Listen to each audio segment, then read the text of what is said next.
Love and light. This is Love, also known as the Self Love Guru, and I'm your confidence coach. Every time I go live, I'm like checking around, trying to make sure that the lighting's good. I don't know much about YouTube Studio, so I'm still just trying to get the ropes of everything. But what I can say is that I've been very, very consistent with these videos. And so I will continue to do so as long as I have access to the internet. Okay. So as you can see from the title of this video, it is called Motherhood and Choices. And I really wanted to do this video because I was asked to basically talk about how to love yourself better. And so I wanted to put that in like a guidebook, and I will have that released to you ladies very, very soon. I'm hoping really by the end of the month. I'll give myself a deadline of the 31st, but I should have that to you ladies by then. And so before I address loving yourself better, I wanted to really talk about motherhood and your choice as a woman and different things that we experience that are very much so within our control. And people don't like to admit things like that. They don't like to have personal accountability. But I am a licensed social worker. And so I see a lot. And I can honestly tell you that a lot of the issues that women have in relationships are self inflicted. All right. And this is what I mean by that. I'm not saying some guys aren't scum. I'm not saying that you can't be deceived. Anybody can be deceived, right? But what I'm saying is typically women go into a lot of situations with no standards. They go into jobs not asking for a higher salary. They go into jobs not negotiating benefits. They go into other arenas with their friends, not setting boundaries with them. And so, if you don't do that in other areas of your life, it typically doesn't translate automatically to romance, especially when you have your emotions involved. And I think sometimes women overestimate their ability to resist situations or to tell a man like, oh well, I'm not going to do that, or I don't feel comfortable with this, because you are forgetting your nature as a woman is that you're just more emotional, and we do get attached quicker than men do.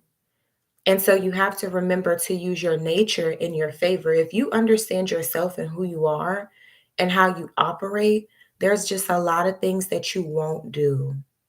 All right. And what I mean by that is if you know you're more emotional, if you know that you are a vessel that is a giver, because that's what women are. We give, we give, we give.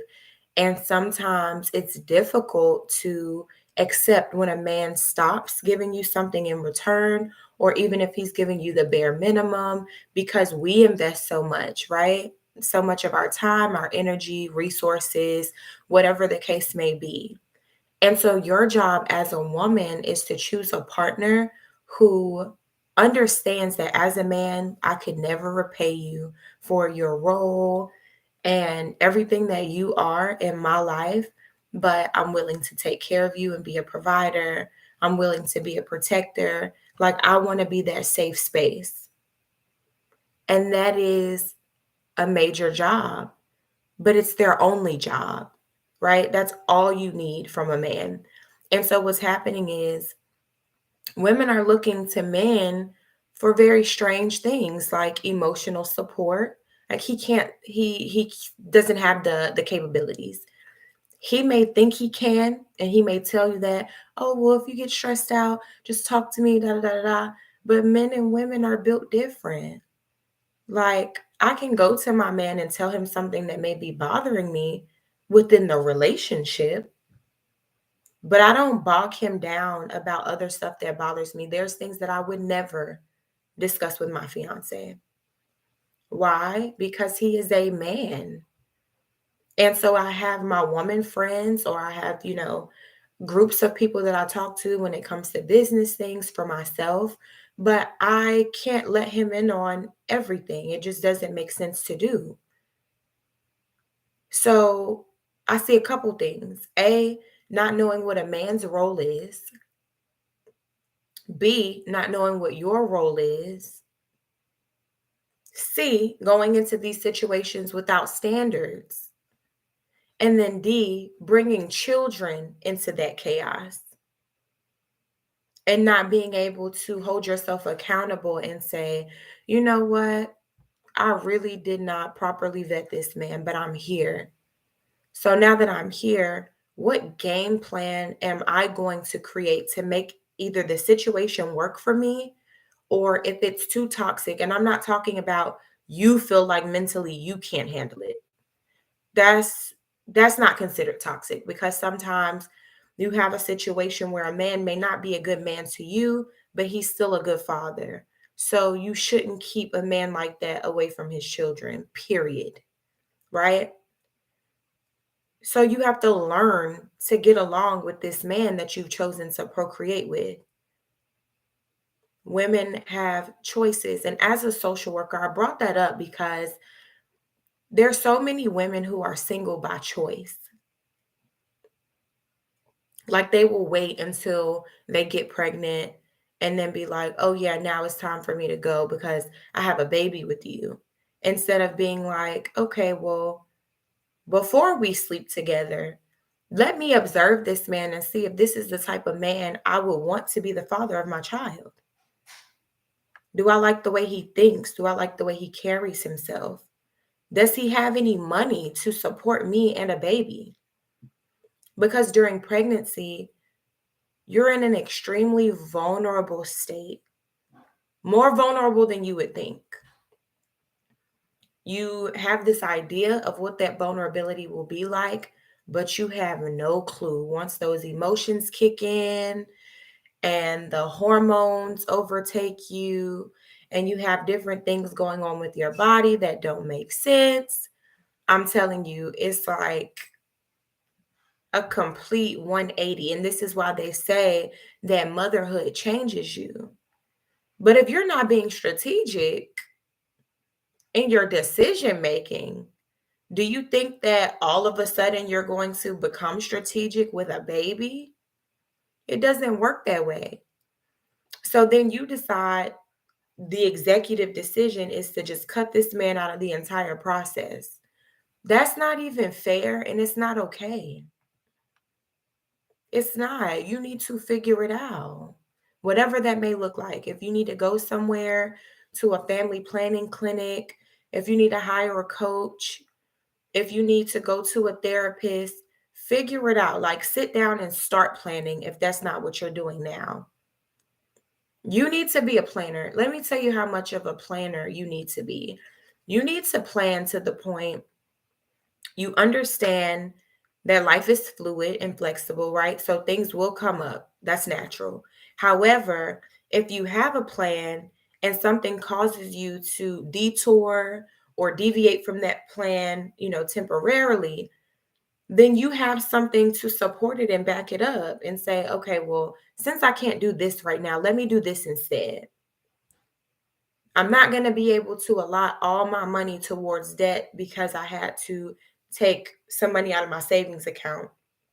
So let me allot my money towards saving more now so I can build up that emergency fund again and then get back to paying debt. It's like that. It's like, okay, I can't go to school right now. They did something weird with my financial aid and it's too late to start in the fall semester, but I'm going to start in the spring or I'm going to take summer classes, right? Plans. And we tend to understand plans when it comes to everything else except our romantic and our family life. Y'all got a plan. I remember I was in my early 20s and I nannied for this family. And the mom and dad just kept asking me, like, oh, so when are you and your boyfriend getting married? When are you and your boyfriend getting married? And the next time I saw them, it's like, oh, do you have any plans for a wedding date? Like, and this was a family who they had been together since they were in college, right? And they got married shortly after college, and they have been together ever since. Buku money. Like when I say lots of money, buku money, okay? And they did a lot of things together and worked well together. And this was not a situation where this man was fully providing for her, but everybody's financial situation is different. And that lady, she made a lot of money, right? And so whatever plan they had, it just worked for them. And it made me think, like, I started making sure that when I started my platform, because this was probably back in what, 2017, when I started my platform, no, it was 2018 when I started hanging out with love. Okay. So when I started my platform, I made sure not to go in telling you ladies, this is what a man is supposed to do for you. And a man has to do this and that and that and that and that and that, because everybody is different. You have to get whatever it is that you want. And some of y'all don't know. And that is not a good thing. You got to figure it out. Otherwise, why are you even watching this channel?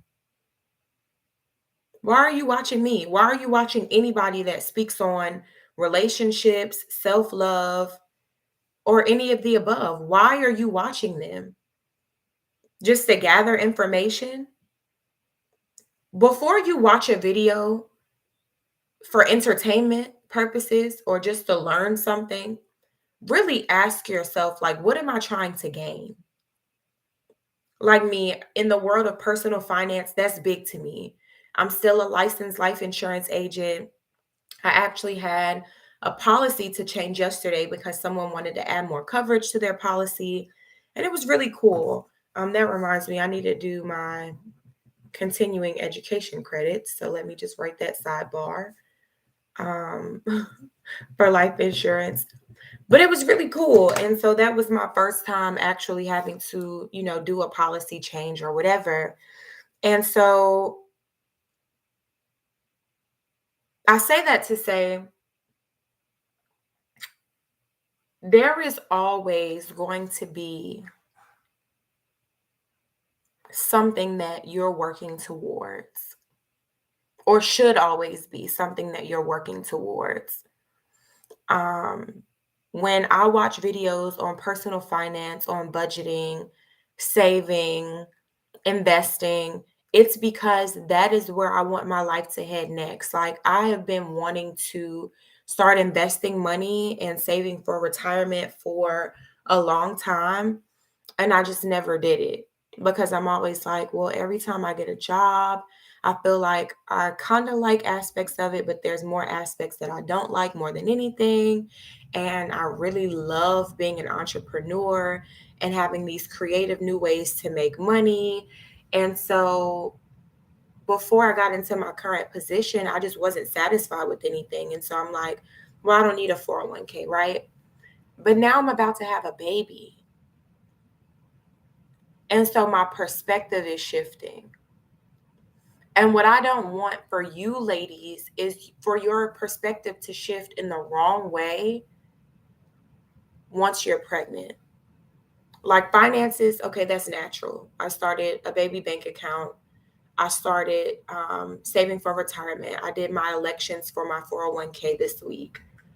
I'm thinking about a home, right? And where I want to relocate to. Because now I'm in a 2-bedroom, 1.5 bath townhouse. And I feel like this was great for single me. But now that I'm about to have a baby, we need to be somewhere else, right? So it's making me think about those financial things. However, before that came into place, I was already thinking about the type of man that I wanted to be with. I wanted to be with someone who was generous.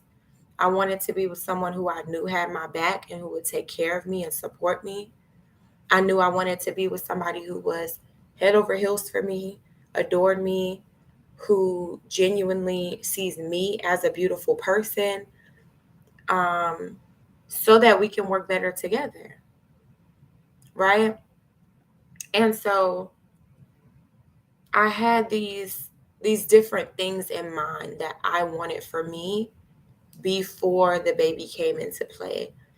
And on top of that, me having my fiance, I also have a wonderful support system in my family, in my friendships. And I'm joining mommy groups. I joined my first pregnancy class, and I'm taking that soon because there's a lot that I don't know about my body and about pregnancy in general, just things to help me move forward.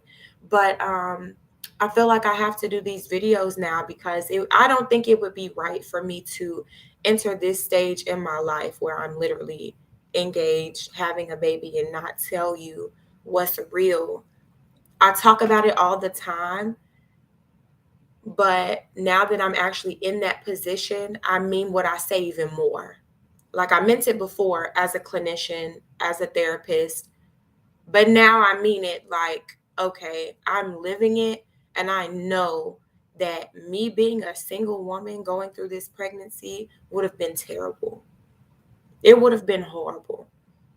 I can think today I was doing my last session, and I actually had a clinical assessment to do, and the kid was just having some very self-deprecating thoughts, and it was sad. And the baby, he was just young. He's not even 10 years old. And so I'm speaking with mom, and I'm watching her energy, and you can just tell that the woman is so tired, and I don't know what her situation is completely, but I could tell that she was tired. And it looked like she was at her wit's end, but she was still trying to make things happen for her baby. And this is what motherhood is going to do. I know once my child actually comes into the world, I may think even differently and may want to do more. But all my efforts are going towards this. All my energy is going towards this new being that's not even in existence yet, not even brought into the world. Right? So you will think different. And for people who are like, oh, yeah, you start to think, you do think different. But it shouldn't be a drastic change. It shouldn't be like, oh, well, I'm pregnant, so now I know my worth. Ma'am, you are doing yourself, you are doing your children, you are doing that man, everybody involved, you're doing them a disservice. You're doing a disservice to the grandparents who have to deal with all the relationship drama. You're impacting the aunts and the uncles that are involved when they can't see their niece or their nephew.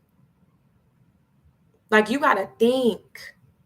You got to think. One of the things that's been major to me through this past year of my life is just understanding that my actions impact the people around me. So when I talk about motherhood and choices, that's what I'm trying to let you ladies know. Before you are impregnated by anyone, make sure you have yourself together. And you know what I wanted to say? Make sure you have yourself together. All right? Stop waiting and feeling like, oh, well, if I had a baby, then I would. No, think about it now. What if I had a child now? Would I allow this man around my baby? Think about it like that. If I had a child right now, would I want this person to be a father figure to my child? Pretend like it's already in existence. Start moving like a mom before you become one. And I guarantee you that's going to shift your mindset so much. But you got to stop just thinking singularly, and you got to stop telling yourself that you don't deserve a better life, because you do. And I'm telling you, life will slip past you so quick. Like this stuff is moving fast. It's 2022. I can remember distinctly 2020. Like we were just there.